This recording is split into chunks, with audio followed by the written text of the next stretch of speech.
ಯಾಕ್ರಿ ಚರ್ಚೆ ಮಾಡಿದ್ದಾರೆ? ಒಂದ್ ಕಡೆ ಹೇಳ್ತಾರೆ ನನಗೂ ನಾವು ಬೇರೆ ಬೇರೆ ಆಗೋಗ್ಬಿಟ್ಟಿದೀವಿ, ರೇವಣ್ಣ ಬೇರೆ ನಾನ್ ಬೇರೆ ಅಂತ ಹೇಳ್ತಾರೆ. ದೇವೇಗೌಡರಿಗೂ ನಮಗೂ ಇದಕ್ಕೆ ಸಂಬಂಧ ಇಲ್ಲ ಅಂತ ಹೇಳ್ತಾರೆ. ಇನ್ನೊಂದ್ ಕಡೆ ಇದೆಲ್ಲ ಮಾಡ್ತಾರೆ. ಅದು ಚುನಾವಣಾ ಪ್ರಚಾರಕ್ಕೆ ಹೋಗಿದ್ದಾಗ ಪ್ರಜ್ವಲ್ ರೇವಣ್ಣ ಬೇರೆ ಅಲ್ಲ, ನನ್ನ ಮಗ ಬೇರೆ ಅಲ್ಲ ಅಂತ ಹೇಳ್ತಾರೆ. What does it mean? No no no no ಅವ್ರು ಮಾಡೋದೆಲ್ಲ ಒಟ್ಟಿಗೆ ಮಾಡೋದು, ರಾಜಕೀಯ ಮಾಡೋದು ಒಟ್ಟಿಗೆ, ಕುಕೃತ್ಯ ಮಾಡೋದು ಒಟ್ಟಿಗೆ, ತಪ್ಪು ಮಾಡೋದು ಒಟ್ಟಿಗೆ. ಜರ್ಮನ್ ದೇಶದಿಂದ ಮತ್ತೆ ದುಬೈಗೆ ಎಸ್ಕೇಪ್ ಮಾಡ್ತಿದ್ದಾರೆ. ಎಲ್ಲಿಗಾರ ಎಸ್ಕೇಪ್ ಆಗ್ಲಿ ರೀ, ಅಲ್ಲಿಂದ ಹಿಡ್ಕೊಬತ್ತೀವಿ. ಯಾವ ದೇಶದಲ್ಲಿ ಇದ್ರು ಕೂಡ ಅಲ್ಲಿಂದ ಹಿಡ್ಕೊಬತ್ತೀವಿ.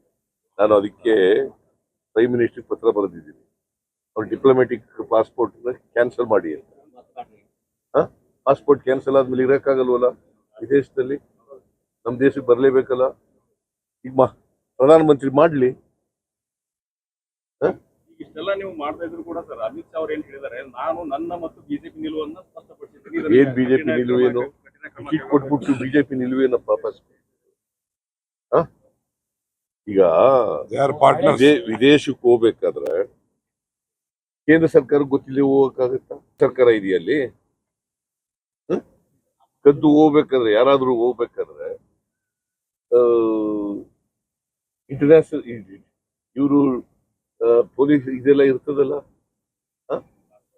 ಪಾಸ್ಪೋರ್ಟ್ ಎಲ್ಲ ಚೆಕ್ ಆಗ್ಬೇಕು, ವೀಸಾ ಎಲ್ಲ ಚೆಕ್ ಆಗ್ಬೇಕು, ಯಾವ ದೇಶಕ್ಕೆ ಹೋಯ್ತಾರೆ ಅಂತ ಗೊತ್ತಾಗ್ಬೇಕು, ಯಾರ್ಯಾರು ಹೋಯ್ತಾರೆ ಅಂತ ಗೊತ್ತಾಗ್ಬೇಕು. ಹಾಗಾದ್ರೆ ಯಾರು ಈ ದೇಶಕ್ಕೆ ಬಂದ್ಬಿಡ್ಬೋದಾ ಇವ್ರು ಗೊತ್ತಿಲ್ದೇನೆ? ಬರಕ್ ಆಗ್ತದೇನ್ರಿ?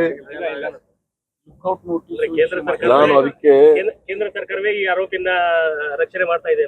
ರಕ್ಷಣೆ ಮಾಡ್ತಾ ಇದ್ದಾರೆ. ಪ್ರಜ್ವಲ್ ರೇವಣ್ಣನ ರಕ್ಷಣೆ ಮಾಡ್ತಾ ಇರೋರು ಕೇಂದ್ರ ಸರ್ಕಾರ. ಅಪರಾಧಿಗಳನ್ನೆಲ್ಲ ಸೇರಿಸ್ಕೊಂಡಿದ್ದಾರೆ.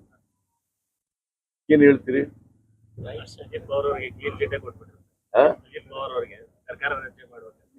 ಯಾರಿಗೆ? ಅಜಿತ್ ಪವಾರ್ ಮಹಾರಾಷ್ಟ್ರ, ಶರದ್ ಪವಾರ್ ಹಳೆಯ. ಅಜಿತ್ ಪವಾರ್ ಅವರು ಮಾಡಬಾರ್ದು ಕೆಲಸ ಮಾಡ್ತಾರೆ. ಅವ್ರ ಅಧಿಕಾರಗಳು ಉಳಿಸ್ಕೊಳ್ಳೋಕ್ಕೋಸ್ಕರ, ದೇಶದಲ್ಲಿ ಹಿಂದೂ ರಾಷ್ಟ್ರ ಮಾಡಕ್ಕೋಸ್ಕರ ಮಾಡಬಾರ್ದು ಮಾಡ್ತಾರೆ. ಕಾನೂನು ಬಾಹಿರವಾದಂತ ಅನೇಕ ಚಟುವಟಿಕೆಗಳನ್ನ ಬಿಜೆಪಿ ಅವ್ರು ಮಾಡ್ತಾರೆ. ಅವರಿಗೆ ಸಾಮಾಜಿಕ ನ್ಯಾಯದ ನಂಬಿಕೆ ಇಲ್ಲ, ಮೀಸಲಾತಿನಲ್ಲಿ ನಂಬಿಕೆ ಇಲ್ಲ, ದೇಶದ ಐಕ್ಯತೆಯಲ್ಲಿ ನಂಬಿಕೆ ಇಲ್ಲ, ಸಮಾನತೆಯಲ್ಲಿ ನಂಬಿಕೆ ಇಲ್ಲ. ಯಾವುದನ್ನು ಮಾಡ್ತಾರೆ ಅವರು ಬಿಜೆಪಿ ಅವರು? ಸಂವಿಧಾನದಲ್ಲಿ ನಂಬಿಕೆ ಇಲ್ಲ, ಪ್ರಜಾಪ್ರಭುತ್ವದಲ್ಲಿ ನಂಬಿಕೆ ಇಲ್ಲ. They are against constitution, they are against democracy, they are against parliamentary system. ನಾಯಕರ ಕಣ್ಣೀರು ಕಾಣ್ತಾ ಇಲ್ವಾ ಸರ್ ಬಿಜೆಪಿ ನಾಯಕರಿಗೆ? They want it. ಅಮಾಯಕರಿಗೆ ಕಿರುಕುಳ ಕೊಡೋದೇ ಅವ್ರ ಉದ್ದೇಶ. ಆ ಮೂಲಕ ಸಮಾಜ ಡಿವೈಡ್ ಮಾಡೋದು ಅವ್ರ ಉದ್ದೇಶ.